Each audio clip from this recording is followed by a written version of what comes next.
एक बार की बात है, गौतम बुद्ध से उनके शिष्य ने पूछा कि कर्म क्या है। यह सुन गौतम बुद्ध मुस्कुराए और बोले, कर्म को समझने के लिए मैं तुम्हें एक कहानी सुनाता हूँ। इस कहानी को सुनने के बाद तुम सब यह समझ जाओगे कि कर्म क्या है। गौतम बुद्ध ने कहानी सुनानी शुरू की। एक राज्य में एक राजा राज करता था। एक बार वह अपने मंत्री के साथ देश का भ्रमण करने निकले। भ्रमण करते करते राजा और मंत्री एक बाजार में पहुंच गए। उस बाजार में राजा का ध्यान एक दुकानदार के ऊपर गया। उस दुकानदार को देखते ही राजा के मन में ना जाने क्या ये विचार आया कि मैं इस दुकानदार को कल फांसी की सजा दे दूं। यह बात राजा ने अपने मंत्री से बताई। मंत्री कुछ बोले कि उससे पहले ही राजा उस दुकानदार के दुकान के सामने से आगे निकल चुके थे और दूसरी बात करने लगे। मंत्री बहुत ही चिंतित हो गया। वह यह बात नहीं समझ पा रहा था कि आखिर दुकानदार की गलती क्या है।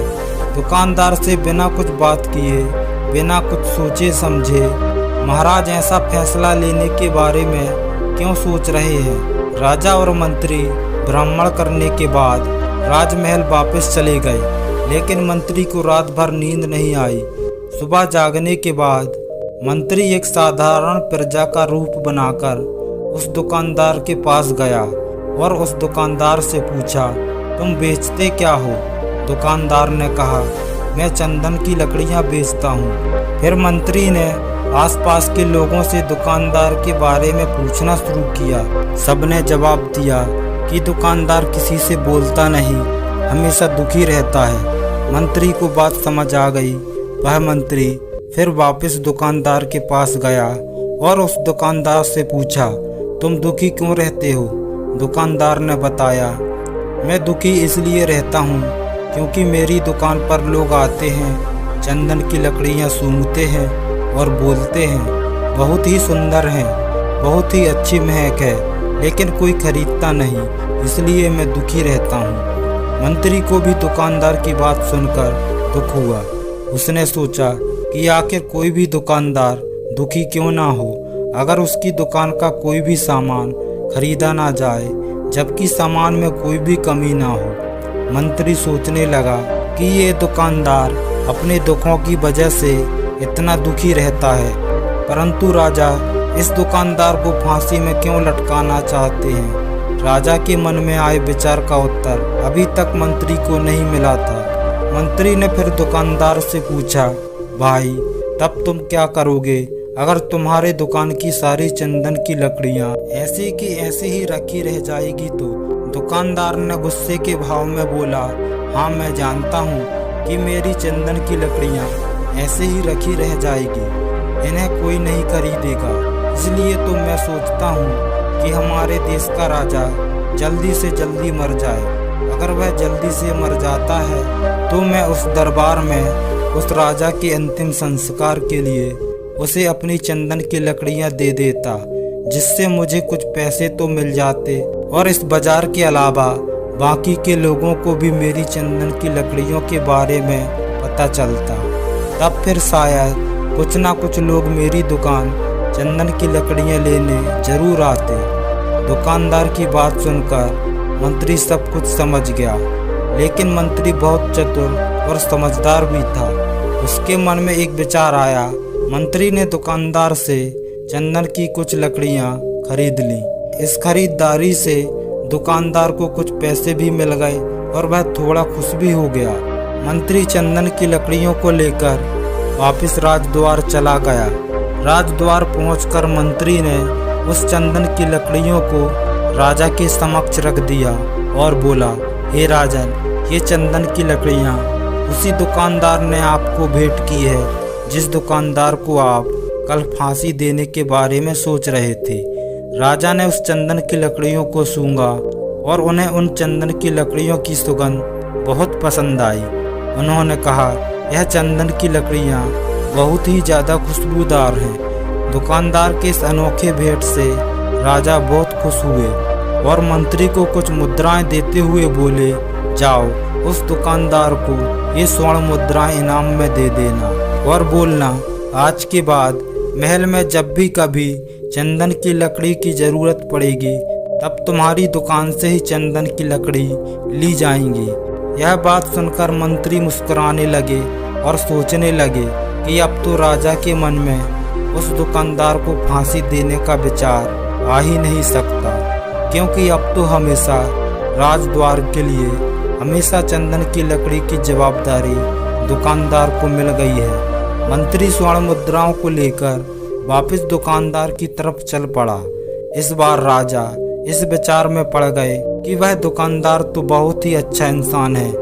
जिस वक्त मैं उसके बारे में यह सोच रहा था कि मैं कल इसे फांसी दे दूं, तब शायद उसके मन में उस समय यह विचार चल रहा था कि राजन पहली बार मेरी दुकान के सामने आए हैं, क्यों ना मैं उनको अपनी सुंदर और खुशबूदार लकड़ियों को उनको भेंट करूं। और उसने आज मुझे भेंट भी किया। बेवजह ही मैं उसको फांसी देने के बारे में सोच रहा था। इधर मंत्री दुकानदार के पास पहुंच गया।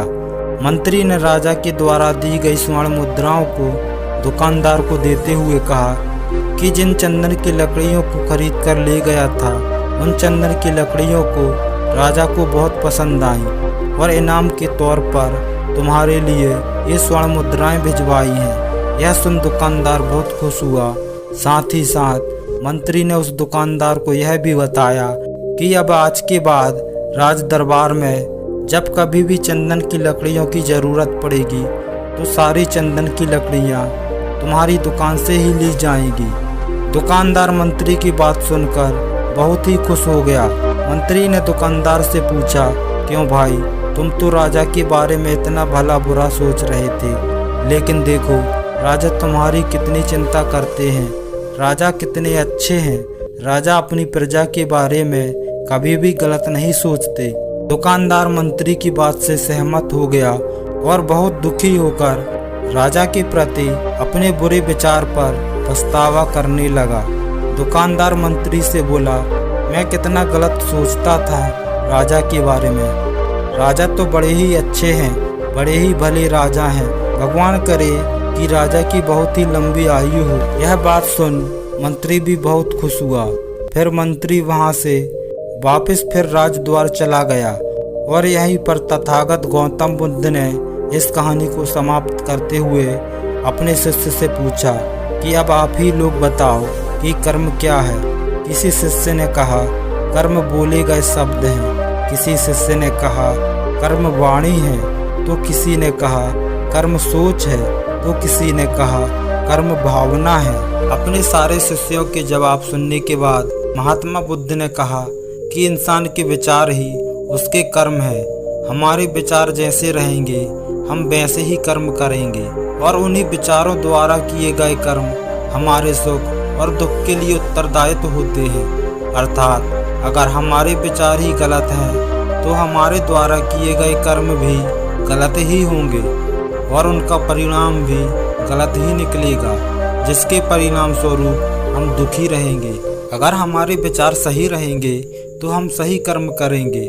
सही कर्म करेंगे तो फिर सही फल मिलेगा, जिससे हमारे जीवन में सुख आता है। दोस्तों, अब हम कर्म को थोड़ा आसान भाषा में समझने की कोशिश करते हैं। कर्म का अर्थ है कार्य। इस दुनिया में, इस ब्रह्मांड में जो कुछ भी काम हो रहा है वो सब एक कर्म है। असल में देखा जाए तो कर्म क्रिया और प्रक्रिया के साधारण से सिद्धांत को फॉलो करता है। हम जो भी कार्य करते हैं वो एक कर्म है और प्रक्रिया के सिद्धांत के दौरान हर कर्म का एक परिणाम होता है। हर कर्म का एक परिणाम होता है। जैसे कांच की गिलास को फेंकना ये कर्म है और उसका टूट जाना उसका परिणाम। अत्यधिक बारिश होना ये कर्म है और बाढ़ आना इसका परिणाम। असल में परिणाम हमारे हित में होगा या अहित में, ये पूरी तरीके से हमारे द्वारा किए गए कार्य पर निर्भर करता है। ज़्यादातर लोग ये सोचते हैं कि ऊपर आसमान में कोई बैठा है जो निर्णय लेता है कि किसके जीवन में सुख देना है और किसके जीवन में दुख, जबकि असल में हमारे कर्म और फिर उनके द्वारा मिले गए परिणाम ही हमारे सुख और दुख को निर्धारित करते हैं। इसलिए हमारे भारतीय परंपरा में ये कहा जाता है कि आप अपने भाग्य के निर्माता आप स्वयं हैं। असल में कर्म का परिणाम ही भाग्य है और हमें कैसे कर्म करने हैं ये पूरी तरीके से हमारे हाथ में होता है। जब कोई अच्छा कर्म करता चले जाता है तो उसका भाग्य भी अच्छा होता चला जाता है। जैसे अगर दो बच्चे हैं और उसमें से एक बच्चा बचपन से ही नई चीज़ों को सीखने और जानने का प्रयास करता रहता है, वो हमेशा ही जो भी करता है उसमें अपना सर्वश्रेष्ठ देने का प्रयास करता है। और जो दूसरा बच्चा है वो ना किसी नए चीज़ के बारे में सीखने या जानने का प्रयास करता है और ना ही किसी काम को पूरे मन से करता है। तो समय बीतने के बाद वो पहला वाला बच्चा अपने जीवन में काफ़ी सफल इंसान बन जाता है, जबकि दूसरा बच्चा सालों बाद भी अपने जीवन में संघर्ष कर रहा होता है। अब यहाँ पहले बच्चे को देखकर दूसरा बच्चा बड़ी ही आसानी से कह देगा कि उसकी किस्मत अच्छी थी, लेकिन नहीं, असल में उसके कर्म अच्छे थे, जिसके परिणाम स्वरूप उसकी किस्मत भी अच्छी होती चली गई। अगर हम चाहें तो हम अपने कर्मों को बदलकर अपना भाग्य बदल सकते हैं। सीधी सी बात है, जैसे ही आप अपने कर्म बदलोगे वैसे ही अपना भाग्य बदलना शुरू हो जाएगा। और ये दोनों परिस्थिति में सही है, अच्छे के लिए भी और बुरे के लिए भी। लेकिन असल में कोई इंसान कैसे कर्म करता है ये मुख्य रूप से उसके माता पिता, परिवार, समाज और आसपास के माहौल पर भी निर्भर करता है। ज़्यादातर कोशिश में एक एक्टर का बेटा एक एक्टर बनने की ही कोशिश करता है, इंजीनियर का बेटा इंजीनियर और डॉक्टर का बेटा डॉक्टर। इसका कारण ये है कि हमारा शरीर और मन अपने आसपास से ही सूचनाएं इकट्ठी करते हैं और हम हमारे अंदर मौजूद सूचनाओं ज्ञान के आधार पर ही कोई कार्य करते हैं और फिर हमें उसी के अनुसार परिणाम भी मिलते हैं। असल में हम अपने रोज के कामों का 99% अनकॉन्शियस तरीके से करते रहते हैं, क्योंकि हमारा शरीर और मन प्राप्त सूचनाओं को याद रखता है और फिर उन्हें दोहराता रहता है। जैसे जब हम कार चलाना सीख रहे थे तब हम पूरी कोशिश के साथ हर चीज़ पर ध्यान रख रहे थे कि स्टीयरिंग कहाँ है, ब्रेक कहाँ है।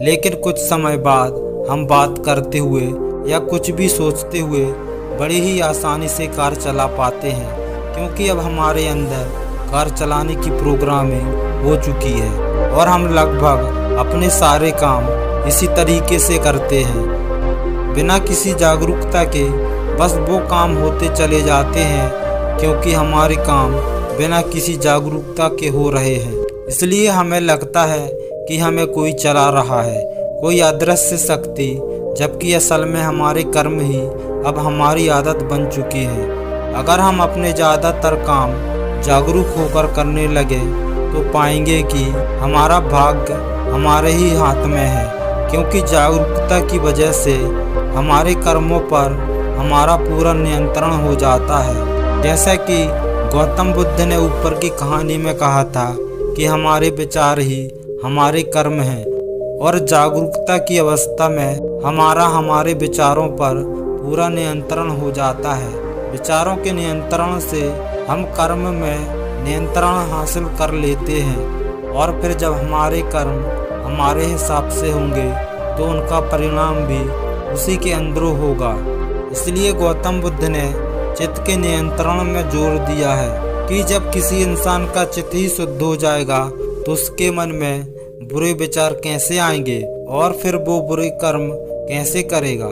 इसलिए गौतम बुद्ध का पूरा ज्ञान चित्त को जाता है।